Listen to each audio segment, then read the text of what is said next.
Donald Trump ended the war that he started by losing it.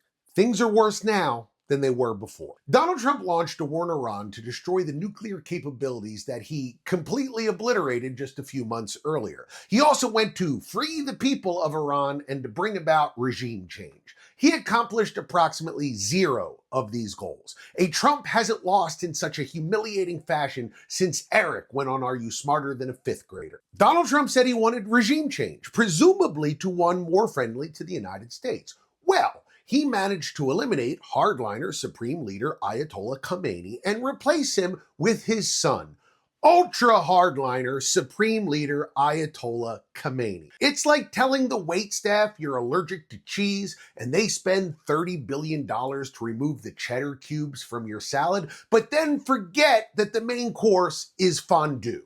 Okay, so what about the people of Iran? Don't you remember that talking point on social media that noted humanitarian Donald Trump wanted to free the oppressed people of Iran, except all he ever did was muse that they should rise up and take over their country, like someone who gets their entire understanding of geopolitics out of a highlights magazine at the dentist. The people of Iran are as forgotten and useless to Donald Trump as his times tables. They're still oppressed, arguably more so under the second Khamenei, and you don't hear a peep about them in any of the official messaging on the subject. Okay, sure, fine, you might say, but what about the nuclear bomb? He stopped them from getting a nuclear bomb, right? Nope. The peace deal he's signing at the end of the week punts the negotiations on that to sometime in the next 60 days, a time frame as vague as Melania's whereabouts whenever Trump is in the mood. Obama's deal had inspections, strict limits on enriched uranium, and an Iran that was at soonest a year away from any weapon should they break the deal. Trump? Well, he's gotten a promise from Iran that they won't build any nuclear weapons, but that's about as binding as the Joker's promise not to commit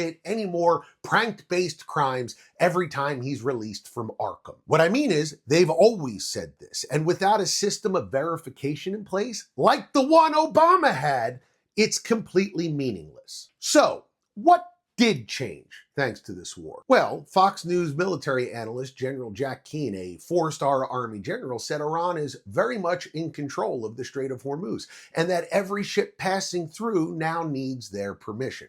So now Iran controls shipping through one of the most critical waterways on Earth. The U.S. is unfreezing billions of dollars of their assets, and the American reserve of weapons in the Middle East is materially reduced for at least 2 to 4 years. That's right. For the low price of $30 billion, hundreds of American casualties, and $450 extra spent per household, Iran is stronger, America is weaker, and the world is less safe than it was before. And before you call me a partisan hack, let me just say this. It's good that the war is over. I just hate the fact that now, thanks to President Doug Niedermeyer, if they ever remade Stripes, Bill Murray's character would have to say that America is 10-2.